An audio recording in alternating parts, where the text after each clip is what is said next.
सबको जेएमसी की मैं जतिन बब्बर और आप देख रहे हैं मसीह परिवार चैनल। तो जैसे कि आप सब जानते हैं कि मैं इस चैनल पे प्रभु का वचन आप लोगों तक पहुंचाने के लिए ये चैनल मैंने खोला हुआ है।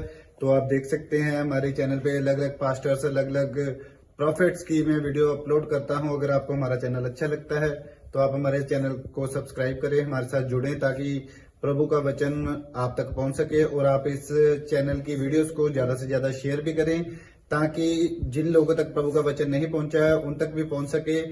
तो इस चैनल को सब्सक्राइब करें, लाइक करें और शेयर करें। सबको जेएमसी की यार इसका मतलब जितने लोगों ने पश्चाताप किया, अपनी गलती को मान लिया, आपके मन के अंदर आप क्या कर रहे हैं। मैंने बताया कुछ बुरी आदतें होती हैं। मोबाइल पर छोटी छोटी बात पर गुस्सा आ जाता है, टमाटर की तरह मुंह लाल हो जाता है, नींबू की तरह मुंह निचोड़ने का मन करता है, किसी पर मत्थे पर बट पाने की कोशिश करते हैं आप, गुस्सा आता है। लेकिन परमेश्वर का आत्मा कह रहा है, झूठ बोलते हैं, दोष लगाते हैं किसी पर। कहता है अगर आप आज भी अपनी गलतियों को मान ले, परमेश्वर कह रहा है उसके बिजनेस पर आज रात से दया की जाएगी यीशु मसीह के नाम में। उसके घराने पर दया की जाएगी आज। कितने लोग बिल्ली देखी आपने? बिल्ली, अगर आपके दूध के ऊपर, पतीले के ऊपर ढक्कन ना हो तो कौन आएगा? बिल्ली आएगी नहीं, चाट लेगी सारा माल, वो चाट लेगी। आप समझ रहे हैं? आप जब सुबह उठकर प्रार्थना में ढक्कन नहीं लगाते, इसलिए ये 3 पॉइंट्स मैंने बताए आपको। कह रहे हैं कि आप यीशु मसीह ने जो आपके लिए लहू बहाया, प्रायश्चित किया, उस पर विश्वास करना है। दूसरा, आपको हम निकालेंगे बाइबल से, कह रहे हैं कि प्रार्थना की वेदी तैयार करना। और तीसरा पॉइंट है भोर के समय और शाम के समय, निर्गमन 29 का 39, भोर के समय और गोदोली के समय लिखा कि भेंट चढ़ाना है। भोर के समय और गोदोली के समय, जो व्यक्ति भोर के समय और गोदोली के समय भेंट चढ़ाते हैं, गोदोली का मतलब शाम के समय, जो सुबह के समय और शाम के समय प्रार्थना की भेंट चढ़ाते हैं, उनके बच्चे सक्सेसफुल होते हैं यीशु मसीह के नाम में। याद रखना, आपके घर एंट्री नहीं करेगा शैतान, फाइनेंस स्टॉप नहीं होगा। आपने प्रार्थना की होगी, लेकिन पवित्र आत्मा कह रहा है, कहता है कि आज आपको यीशु मसीह के लहू को अपने ऊपर लगाना है। आप जब यीशु मसीह के लहू को आगे लेकर चलते हैं, मैं बिजनेस में जा रहा हूं, मैं सेवकाई में जा रहा हूं, मैं अमेरिका जा रहा हूं, मैं कहीं भी जा रहा हूं, यीशु मसीह का लहू आगे रहे और मैं उसके पीछे रहूं। मैं कह रहा हूं कोई माई का लाल अंदर घुस नहीं सकता, यीशु का लहू आपके आसपास है। आपको विश्वास करना है। कह रहा है कि वो ढक्कन जो आपको यीशु मसीह ने दिया है वो यीशु का लहू है। जब आप अपने ऊपर लगाते हैं तो शैतान आपकी प्रार्थना से नहीं डरता, वो यीशु के लहू से डरता है, वो यीशु के वचन से डरता है। याद रखना, कह रहा है कि वो आज उन लोगों को आजाद कर रहा है जो लोग इस समय विश्वास कर रहे हैं कि हाँ परमेश्वर, मैं कंपलसरी है मेरे लिए। मूसा को परमेश्वर ने कहा था इस्राएलियों को बोल दे, कह रहा है ये गोदोली के समय और सुबह के समय, भोर के समय, शाम के समय, कह रहा है 2 टाइम कंपलसरी मेरे से प्रार्थना करें, भेंट के साथ आए। और उसी समय जब वो मेमने का लहू चढ़ाते थे और उसी समय परमेश्वर उनको आशीष देता था। आज आपके पास अगर मेमना है या नहीं है, भेंट है या नहीं है, यीशु मसीह वो मेमना बनकर चढ़ गया। बस आपको अपनी जुबान पर, अपनी प्रार्थना में यीशु मसीह का लहू लगाना। प्रार्थना करने के बाद आपको अपने बिजनेस पर, अपने 5 इंद्रियों पर लहू लगाना है और यीशु मसीह का लहू का ढक्कन लगा देना है कि पवित्र आत्मा में अपने बेटे बेटियों के ऊपर, उनकी आंखों पर, दिमाग पर, कान पर जो खुला है उसने पाप के लिए। अगर बच्चा नहीं मान रहा तो कह रहा है खुला है पाप के लिए, तो कह रही मैं ढक्कन लगा रहा हूं यीशु मसीह के नाम में। आपको उसका रिजल्ट इस हफ्ते के अंदर मिलेगा यीशु मसीह के नाम में। एक औरत थी अमेरिका से, उसने अपॉइंटमेंट लिया मेरे से आज से 3 साल पहले, और उसने कहा, कहते कि पापा रोई जा रही। मैंने कहा क्या प्रॉब्लम हुआ बहन? उसने कहा कि मैं बड़ी प्रॉब्लम में हूं, बड़ी तकलीफ में हूं। मैंने कहा क्या हुआ? बोलते हैं कि मेरी बेटी को एक लड़की पसंद आ गई है और लड़की लड़की के साथ शादी करना चाहती है। ओह वेरी बैड, समलैंगिक का पाप। लड़की लड़की के साथ शादी करना चाहती है, वो रो रो कर बुरे हाल। मैंने कहा डोंट वरी, मैंने कहा तू सुबह के समय और गोदोली के समय, शाम के समय, तूने 2 बार नहीं 3 बार, जितनी बार तेरे से हो सके, उसके 5 इंद्रियों पर यीशु का लहू लगाना। उसके दिमाग पर, उसकी आंखों पर, उसके कान पर, उसके मुंह पर, उसके मन पर यीशु के लहू का ढक्कन लगाती हूं। परमेश्वर कोई भी गंदा विचार आने ना पाए यीशु मसीह के नाम में। और 1 महीने के अंदर वो छलांग लगाती हुई मेरे चर्च के अंदर आई। बोलती है पापा मैं किसी के सामने गवाही नहीं दूंगी, अपॉइंटमेंट लूंगी। और उसने कहा और पहले आकर ऐसे लंबा लेट हो गई ऑफिस में, बोली कि पापा थैंक्स आपका। कह रहे कि 1 महीने के अंदर ही मेरी बेटी का मन चेंज हो गया यीशु मसीह के नाम में। मैं कह रहा हूं यीशु के लहू का ढक्कन लगाना है कि नहीं आज? आप कह रहे हैं कि आप चिंता में सारी रात गुजार देते हैं, आप निराशा में गुजार देते हैं, मेरा बच्चा कामयाब नहीं हो रहा, मेरा परिवार ठीक नहीं हो रहा। पवित्र आत्मा कह रहा है कि अगर शैतान घुस रहा है, किसी औरत के अंदर दुष्ट आत्मा घुस रही है, आप यीशु का लहू का ढक्कन लगाने लगो इन 5 इंद्रियों में। मैं कह रहा हूं शैतान बाहर जाएगा यीशु मसीह के नाम में। आप बिजनेस पर लगाने लगो, ये यीशु का लहू का ढक्कन है। विश्वास करना है, पवित्र आत्मा काम करेगा। बोलो हालेलुया। क्या तैयार है कि नहीं आप ये ढक्कन लगाने के लिए तैयार है? आमीन बोलने वाले आमीन। अपने हाथ को उठाओ और इसी समय कहो, खुला है जो पात्र, खुला है जो दिमाग, खुला है जो बिजनेस पाप के लिए, खुले हैं जो आंखें मेरी पाप के लिए, खुले हैं जो भी कोई कान नाक। मैं इसी समय मुंह पर, मन पर, अपनी देह प्राणात्मा पर, पवित्र आत्मा जितने मुझे देख रहे हैं, मैं इनकी फैमिली के ऊपर यीशु के लहू का ढक्कन लगा देता हूं यीशु के नाम में। जहां वहां से आपके लिए भविष्यवाणी है, आप सुरक्षित हैं यीशु मसीह के नाम में। बोलो आमीन आमीन। सारे बोलो हालेलुया। आपको विश्वास करना है। कई बार ढक्कन एक साइन होता है, परमेश्वर भी बताता। देखा आपने कई बार माँ बाप जब अपने बच्चे को शादी करते हैं, दिखा ना जरा घूंघट में दुल्हन को, देखा आपने कभी?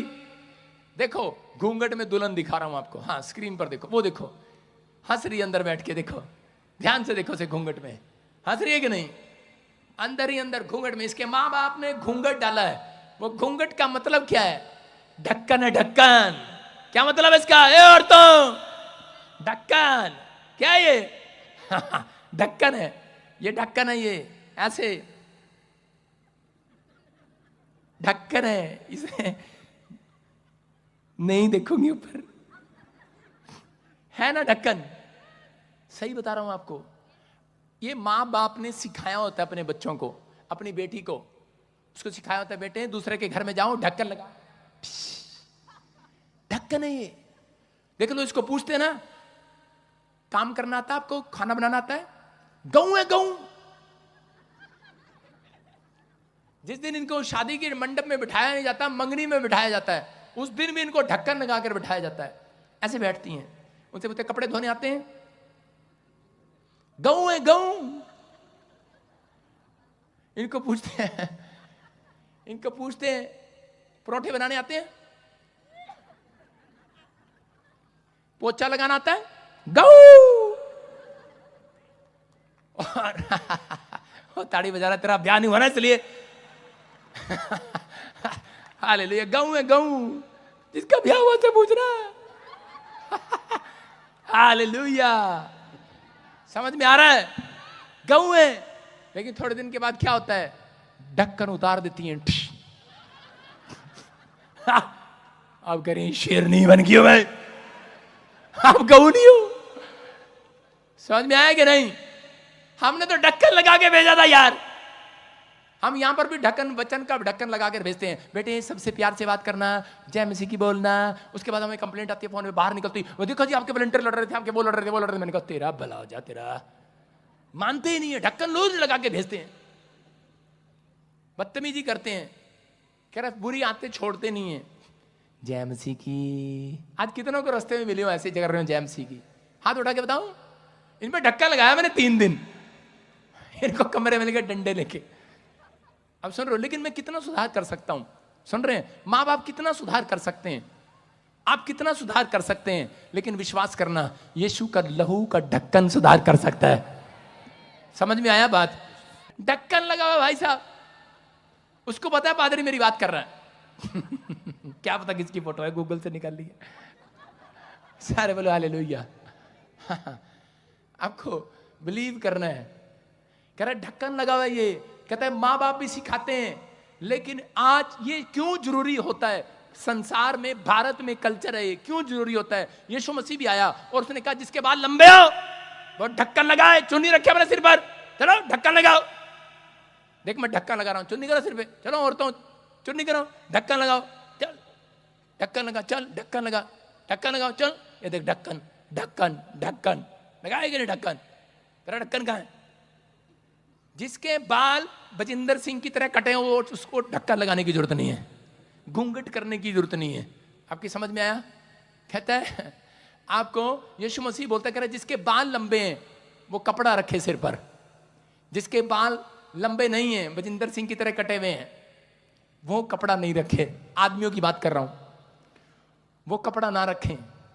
तो यीशु मसीह ने कहता है लेकिन माँ बाप ने भी सिखाया घूंघट, कह रहा आपका एक ढक्कन है, कहता ये रिवाज जो सही सिखाया गया ये पुरखों से, कह रहा एक ढक्कन है आपके लिए, लेकिन आजकल लोगों ने इस ढक्कन को उतार दिया है, आजकल वो रिवाज उतार दिया है, कह रहा गऊ थे लेकिन अब शेरनी बन गई है। और उससे पूछो कि आपकी लड़की देखो जी क्या कर रही है आजकल, आपकी लड़की बहुत बोल रही है, कह रहे अरे आप ये शेरनी बन गई हमारे ऊपर, कहते अरे शेरनी आप नहीं तो बनाई शेरनी, हमने तो गऊ दी थी, गऊ तू ही ले गया था गोवा घुमाने के लिए, तू ही रोज गोलगप्पे खिलाने ले जाता था, तू नहीं शेरनी बनाई है।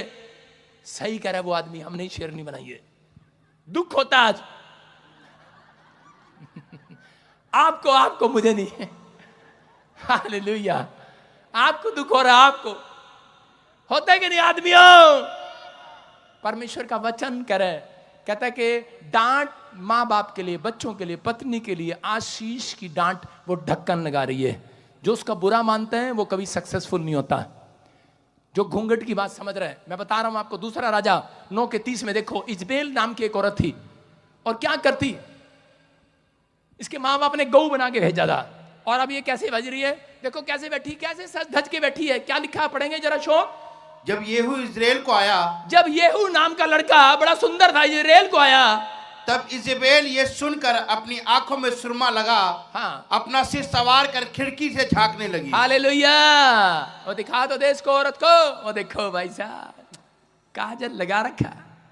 जितना ज्यादा फैशन करोगे उतने लड़के पाप में गिरेंगे, शैतान जानता है। सुन रहे हैं कि नहीं, जितना लड़का फैशन करेगा, कह रहा इसलिए फैशन करना पाप नहीं है, लेकिन आपके अंदर कह रहा ये चीजों का ध्यान रखना है। कह रहे आप 10 बार शीशा देखते हैं तो इसका मतलब आप पाप में गिरने वाले हैं। क्या हो गया, ठीक है बाल यार, क्या हो गया, वो मैं तो 2 बार देखता हूं, ज्यादा नहीं देखता। सुन रहे, कह रहे हैं कि ये देखो ये औरत क्या कर रही है, इसका नाम इजबेल है, और पढ़ेंगे देखो, हाँ दिखा इसके साथ क्या हुआ, ये खिड़की में सुरमा लगाकर बैठ गई, काजल। फोटो दिखा इसकी, फोटो दिखा इसकी, अगली फोटो दिखा, पता नहीं कहां गया, और काजल फोटो लगा, ऐसे काजल लगा के बैठी, और बाल, माँ बाप ने चोटियां तो यहां रखी हैं, आजकल की पता नहीं वो लड़कियां कैसे चोटियां ना यहां पे रख लेती हैं आगे, और यूं यूं करती रहती है। हाँ, सही, माँ बाप की चोटी देख लो पीछे होगी, सास की चोटी पीछे होगी, ससुर की तो होती नहीं, किसी की चोटी देख लो पीछे होगी। आजकल की लड़कियां चोटी आगे, और लिखा क्या लिखा, पढ़ के बता दोबारा। आंखों में काजल लगाया, अपना सिर सवार कर खिड़की से झांकने लगी। सिर सवार कर, मां सिर संवारती थी, आगे से संवार रही, बाल यहां पे रख लेती है, चोटी सवार रही है उसको। पता क्या कह रही है, आजा। कौन आ रहा था, येहू। येहू बहुत सुंदर लड़का था, काजल लगा के बैठ गई खिड़की में, दिखा खिड़की में बैठी है, खिड़की में बैठ गई और काजल लगा के सवार रही है, कहती आजा आजा। समझ रहे मैं क्या कहना चाह रहा हूं, ज्यादा नहीं बोलूंगा मैं। संवार रही है, सजा रही है अपने आप को। और उसी समय येहू नाम का आदमी आया, वो परमेश्वर का भय मानने वाला था। उसने कहा पता नहीं गली में कितने लड़कों को पाप में गिराया तूने, और निकला वहां से। और निकलने के बाद क्या करा, उसने सोचा येहू भी आज फंस जाएगा, उसने दूर से ही करा, कहता लो करा इसको खिड़की से गिरा लो नीचे, यीशु मसीह के नाम में, आज से मार दो इसको आज। और उन्होंने खिड़की से नीचे गिरा दिया, और उसी समय वो औरत मर गई, जो नबी लोगों को, पास्टरों को मरवाती थी, जो विश्वासियों को मरवाती थी, पाप में डालती थी, मारती थी, किसी की जमीन खा लेती थी, जो चीज उसको पसंद आती थी वो उसको रख लेती थी। और येहू एक आत्मिक जन था, येहू परमेश्वर का भय मानने वाला था। येहू ने अपनी आत्मिकता खराब नहीं की। मैं ये नहीं कह रहा हूं अगर कोई आपको कोठे पर मिले ऐसी औरत, उसको खिड़की में से नीचे गिर के मार दो, मैं ये कह रहा हूं उसको मारना नहीं है, कह रहा है कि आप वहां से भाग जाना है, संगति करना है परमेश्वर के लोगों की। याद रखना, कह रहा है कि येहू को मारना, येहू ने इसलिए उसको मरवाया, कहता है कि मैं अपनी आत्मिकता को मारना नहीं चाहता, मैं अपनी आत्मिकता को बनाए रखना चाहता हूं। आज से आपको अपने अंदर से कह रहे हैं कि वो कह रहे अपनी आत्मिकता को मरने नहीं देना, अलग हो जाना। अगर ऐसा व्यक्ति आपको आसपास मिले जो आपको पाप में डालने की कोशिश करे, तो कह रहा है कि उसी समय अपनी आत्मिकता को खराब नहीं होने देना, अलग होकर संगति करना स्पिरिचुअल लोगों की यीशु मसीह के नाम में। परमेश्वर आपकी लाइफ में मिराइकल पर मिराइकल करेगा, आशीषों को खोलेगा यीशु मसीह के नाम में। कह रहा है ये औरत कह रहा है कि पाप में थी। मैं फिर उन लोगों को कह रहा हूं कि बहुत सारे लोगों के कह रहा है बुरी आदतों के कारण कह रहा हूं उनके काम आज भी बंधे हुए हैं, उनका फैशन, उनकी बुरी आदतें, उनका मोबाइल, कह रहा हूं उनकी चीजें, छोटी छोटी बात पर गुस्सा दिल में लगा लेना, माफ ना करना, जठानी दरानी को, कह रहा कि बहुत सारे लोगों के जीवन में ये प्रॉब्लम है। लेकिन परमेश्वर चाहता है कह रहा कि लोग छुड़ाए जाएं। एक बार एक व्यभिचारिणी औरत थी, वो व्यभिचार का धंधा करती थी और थक गई थी बेचारी। वो व्यभिचार का धंधा करते करते एक दिन अपनी आत्मा में आसमान के खुदा से कह रही थी कि कोई तो होगा, मेरी मजबूरी के कारण मैंने ये धंधा शुरू किया, कोई तो होगा मेरे पाप क्षमा करने वाला। लेकिन उस समय में कोई उसके पास ना आया। लेकिन एक दिन नुक्कड़ पर गांव में खड़े पर उसने यीशु का प्रचार सुना, उसने यीशु मसीह की बातें सुनी, उसके अंदर आत्मिकता जागी और उसने कहा, उसने फैसला लिया, उसने कहा परमेश्वर अब से मैं तेरे पीछे चलूंगी, मैं आत्मिकता को अपनी खराब नहीं होने दूंगी। और उसी समय वो जो धंधा करती थी इत्र से, 40,000 के इत्र से, वो उस समय लोगों अपनी बालों पर लगाकर संवार कर लोगों को फंसाती थी। लेकिन उस समय में उसने एक फैसला लिया, उसने कहा अब तो मैं यीशु मसीह के वचन को सुनूंगी और मानूंगी। और वो यीशु मसीह के पास जाती है और सारा इत्र उसके पैरों पर डाल देती है। जिन बालों से अपने कंघे से बाल संवारती थी, उन्हीं बालों से यीशु मसीह के पैर साफ करने लगी है। उसके पैर धो रही है, उसके पैर साफ कर रही है। उसके अंदर आत्मिकता जाग गई है यीशु मसीह के लिए। उसके पास पैसा नहीं है, धंधा नहीं है, लेकिन उसने गलत काम शुरू कर लिया, उससे पैसा कमाना शुरू कर लिया। हो सकता है अपने बच्चों को खिलाने के लिए उसके पास रोटी ना हो, उसने इस बुरे काम को स्टार्ट कर लिया। लेकिन उस समय वो टूट गई है, रो पड़ी है और कह रही है कोई तो होगा मेरे पाप क्षमा करने वाला। लेकिन यीशु मसीह उसको मिलता है एक रात और उसी समय उसकी ओर देखकर कहता है, कह रहा जा, कह रहा आज से तेरे पाप क्षमा हुए। हालेलुया। उसने अपनी आत्मिकता को जगाया, उसने फैसला किया कि परमेश्वर कि मैं तेरे पीछे चलूंगी। और पवित्र आत्मा ने कहा सुन, आज के बाद कह रहा जहां जहां तेरा नाम, कह रहा जहां जहां मेरा नाम लिया जाएगा वहां वहां तेरे नाम को भी फेमस किया जाएगा यीशु मसीह के नाम में। उसने कहा आज के बाद कह रहा जितने मुझे ऑनलाइन सुन रहे हैं, अगर आपने फैसला ले लिया है कि परमेश्वर मैं आज से अपने अपराध को छिपा कर नहीं रखूंगा, मेरे जो काम सफल नहीं हो रहे, बाइबल में लिखा जो काम अपने कह रहा जो अपने अपराधों को छिपा कर रखता उसका काम सफल नहीं होता। जितने यहां पर बैठकर हाथ उठाकर परमेश्वर से माफी मांग रहे हैं, याद रखना आज रात आपके काम साधारण नहीं रहेंगे, चर्च आपके बच्चे साधारण नहीं रहेंगे, आपका बिजनेस साधारण नहीं रहेगा। आज से आप फेमस हो जाएंगे, फेमस, आमीन बोलने वाले फेमस हो जाएंगे, हालेलुया बोलने वाले फेमस हो जाएंगे। आज आप कहीं से कहीं जाएंगे, आप आशीषित हो जाएंगे, आपका घराना फिर से तरक्की करेगा। आमीन आमीन। कह रहा है लेकिन ये डिपेंड करता है आपके ऊपर कि आपके अंदर क्या सोच रहे। वो भी व्यभिचारिणी औरत को जब वो जा रही थी, बहुत सारे लोग उसको मिल रहे थे। जब उसने धंधा छोड़ दिया, वही लोग जो उसके कस्टमर थे उसको आवाज लगाते थे, हेलो काजल वाली, ए छम्मा, ए छमिया, कैसे भी नाम लगाते होंगे उसको, ए लैला, कैसे भी नाम लगाते होंगे।